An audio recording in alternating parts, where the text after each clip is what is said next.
Je voudrais m'adresser à une femme dont le foyer est en détresse. Tu es épuisé, tu as perdu la force, tu as dépensé toutes les énergies, tu sombres en déprime ou en dépression à cause des problèmes que tu rencontres dans ton. Le diable a miné ton foyer de telle sorte que le seul ennemi, la seule personne que tu considères comme ton ennemi, parce qu'elle te fait souffrir, est ton mari, ton conjoint, celui à qui tu as confié ta vie, à qui tu as fait confiance. C'est lui qui est à l'origine de tes blessures, de tes souffrances et des trahisons que tu subis. Tu as perdu espoir. Tu es dans le désarroi. Mais malgré tout ce que tu subis, tu veux quand même continuer. Parce que l'amour que tu ressens, ce sentiment que tu as pour ton conjoint, te dicte de lui donner une autre chance. Tu crois au miracle du changement. Et pourquoi pas? Mais une chose est sûre, tu ne peux pas envisager partir, tout laisser. Tu as tout construit. Tu as mis ton énergie financière. Tu as mis ton énergie, tes forces à bâtir ce foyer.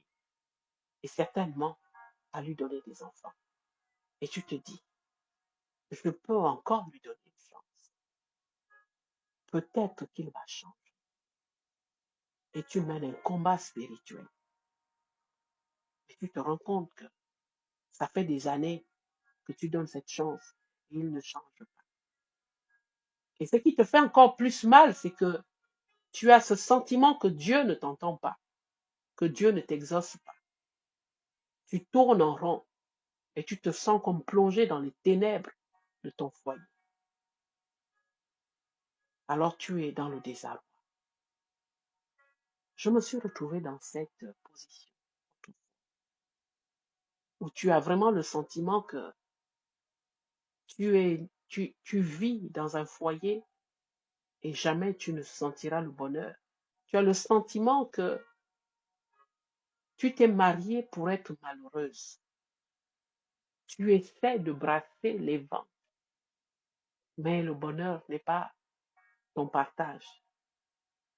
Et là, tu te remplis de haine et de colère contre la seule personne que tu n'as cessé. C'est elle qui est la source de tes malheurs, de tes douleurs, de tes souffrances.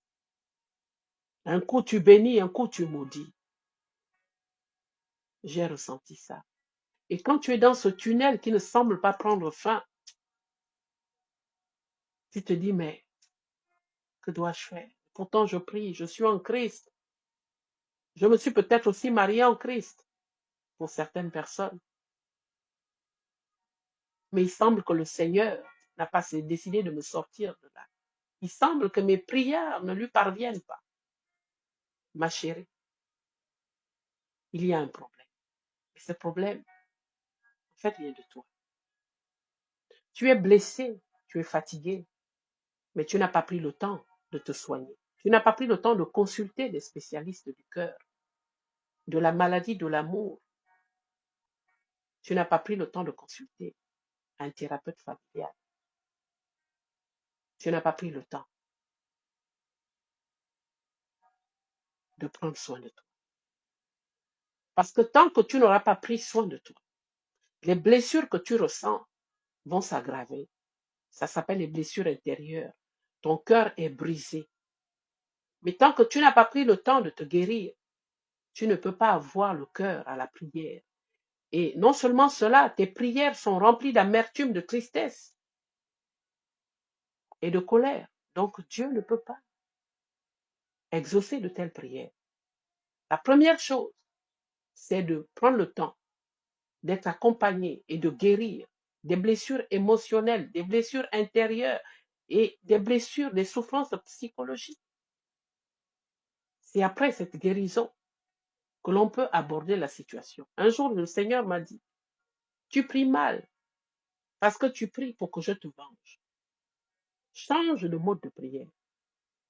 Alors j'ai demandé, Seigneur, comment dois-je prier? Il m'a dit, par exemple, demande-moi de te donner de voir ton mari comme je le vois. C'est cette prière qui a changé ma vie. Seigneur, donne-moi de voir mon mari comme tu le vois. Qu'est-ce que j'ai vu? J'ai vu un homme perdu. J'ai vu un homme qui était piégé par la colère. Un homme qui était piégé par euh, le mal qu'il faisait. Et moi, je me contentais de suffoquer et de vouloir qu'il change. Mais dès lors que le Seigneur a ouvert mes yeux sur son état, ma prière a changé de niveau et de dimension. J'ai été rempli de compassion et de miséricorde. Et c'est alors que j'ai commencé à prier véritablement pour son salut. J'ai dit, Seigneur, je l'aime et je veux que tu le sauves. Parce que le plus souvent, les femmes veulent qu'un mari qui est piégé, qui est enchaîné, puisse être celui-là qui va leur apporter le bonheur, la joie qu'elles recherchent dans le foyer. Alors que cette personne est piégée, enchaînée. Écoutez-moi, personne ne fait le mal par lui-même.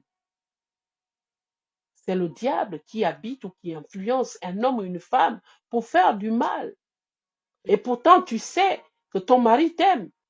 Mais de l'autre côté, il te cause des souffrances. C'est qu'en fait, au-delà de tout, il est poussé au mal. Il est poussé à faire ce mal. C'est pour cela que la parole de Dieu dit que nous ne combattons pas contre la chair et le sang, mais contre tout esprit méchant dans les lieux célestes, les puissances, les dominations, les autorités du monde des ténèbres. C'est ce qui m'a transcendé. C'est ce qui a changé ma manière de voir et de concevoir. J'ai été rempli d'amour, de compassion, de miséricorde. Et le Seigneur a guéri mon cœur. C'est alors que mes prières ont changé de dimension et ont eu l'exaucement de Dieu. Tu tournes en rond parce que tu ne sais pas prier, parce que tu n'es pas guéri. Commence à prendre soin de toi. Prends la résolution de te faire accompagner. Et rejoins la plateforme des foyers en détresse. Viens bénéficier des conseils de l'école du mariage. Cette décision t'appartient. Abonne.